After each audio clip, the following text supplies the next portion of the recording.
K-pop Demon Hunters is a hit, on the screen and in my theology class. No one, including Sony Pictures Animation it would seem, expected an animated kids film about a K-pop trio that defends the human world from demons through their music to be the hit film of the year.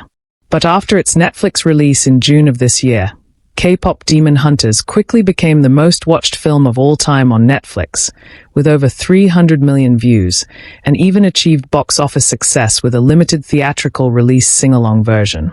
Additionally, a historically unprecedented 4 songs from the film were among the top 10 of the Billboard 100 charts. The film was produced by Sony for $100 million, but Sony is slated to net only $20 million due to a pandemic-era play-it-safe distribution deal.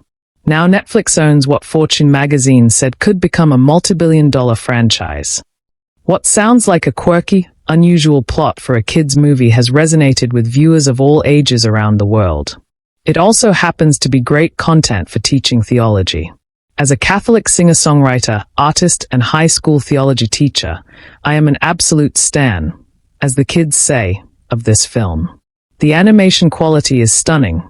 The music is masterfully composed and produced, the lyrics are thoughtfully written and phenomenally performed, and the film's themes are deep and powerful for children and adults alike.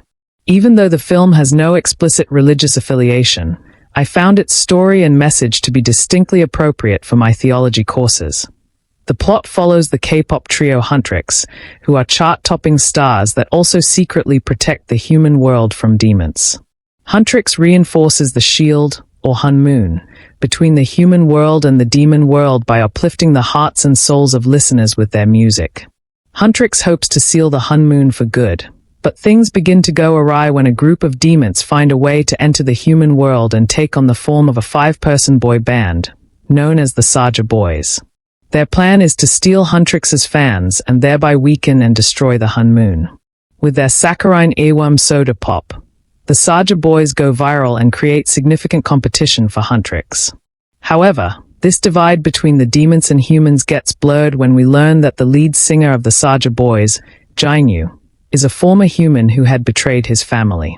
We also learn that Rumi, the lead singer of Huntrix, hides the markings of the demons, called patterns, which appear like purple veins on the skin and symbolize unhealthy or harmful behavior patterns in our lives. We learn that while Rumi's mother was a demon hunter and human, her father was a demon. Her mother died when she was little and Rumi's guardian and a former demon hunter, Celine, raised her to hide her patterns. As the story unfolds, Rumi struggles to keep her secret hidden, and the Hun-moon, which is reinforced by the mantra "Our faults and fears must never be seen," begins to fall apart. The film ultimately serves as a powerful representation of how we can overcome individual and collective generational trauma through vulnerability. In sharing our faults with others, we combat shame and grow in true compassion and solidarity, which is a stronger force than a facade of strength and perfection. The film explores the nuances of what makes someone into a demon and the limits of our human tendency to try to put people into black and white categories. We see characters act and discern from different voices in their minds as they experience senses of isolation and sorrow as well as of joy and connection. These are all themes that arise in theology courses. In our course on sacraments, my students and I explore how we experience God's love in the world, God's grace, through sacramental awareness, which requires vulnerability and a sense of wonder and awe. Shame, or disgrace, gets in the way of experiencing that. Using texts like Tattoos on the Heart from Gregory Boyle, S.J., and excerpts from Brené Brown's Daring Greatly, students examine what shame is, how people we call demons are often acting from a place of deep shame, and how to combat shame through empathy, vulnerability, and connection. In Tattoos, students see how former gang members find healing from childhood trauma through experiencing unconditional love and support, which provide insight into how big God's love is. In Daring Greatly, Brown distinguishes guilt and shame. Guilt is I did something bad, while shame is I am bad, and unpacks how shame festers in silence, secrecy, and judgment.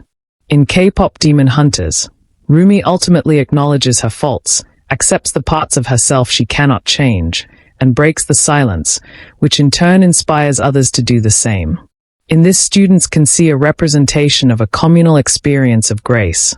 Theologically, we understand that trying to divorce our humanness from our holiness is an impossible task.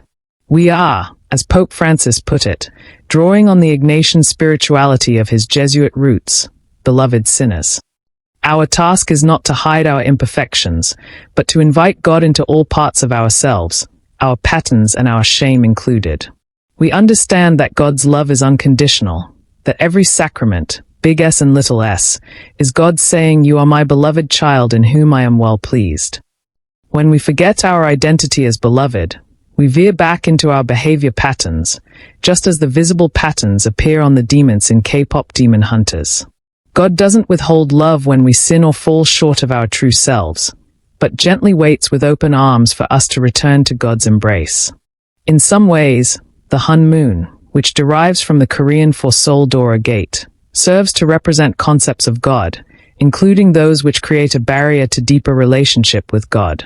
It is in letting go of an old Hun moon that no longer served the world that Huntrix was able to connect to a greater one that served as a protection from the demon world.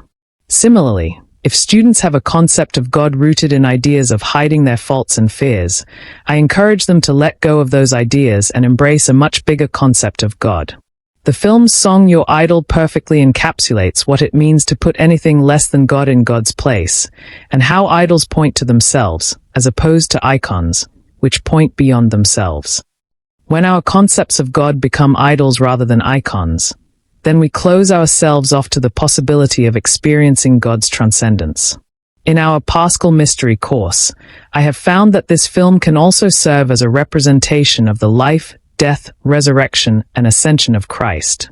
The members of Huntrix have been of service to the world, but when Rumi's secret comes out, her bandmates Myra and Zoe feel betrayed and it causes the band to break up. In a sense, it is a death for Huntrix and a type of death for Rumi. But it is through her dark night of the soul that she ultimately finds healing or resurrection. Something within or beyond her draws her no longer to fight but to embrace who she is, which ultimately focuses her ability to fight and defeat Gwimar, the Demon King. Her ability to accept herself helps her bandmates and fans to do the same, ultimately leading to the reuniting of Huntrix and a sealing of a new Hun moon, allowing Huntrix and their fans to ascend to new heights. In our class on vacations, we engage with how we are called to share God's love. Huntrix's Rumi, Zoe, and Myra all have clear callings to love others by protecting them from the demons, using their musical and martial arts talents. Yet it is common for many of us in service and ministry roles to be so caught up in serving others that we sometimes neglect ourselves. It can likewise be common for teenage girls to have an easier time coming up with kind words for classmates than doing the same for themselves. Part of the work of finding one's true vocation, I teach my students, is moving from seeing our faults as obstacles to our vocation.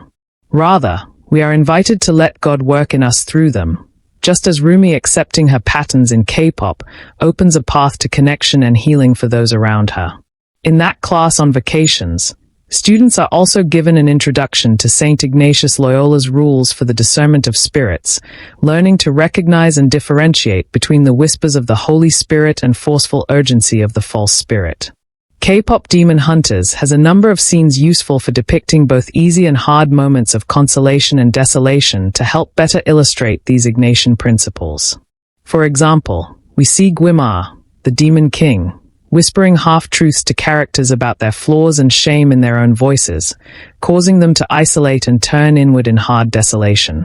Yet in the film's concluding anthem, What It Sounds Like, Rumi's voice soars as a herald of solidarity.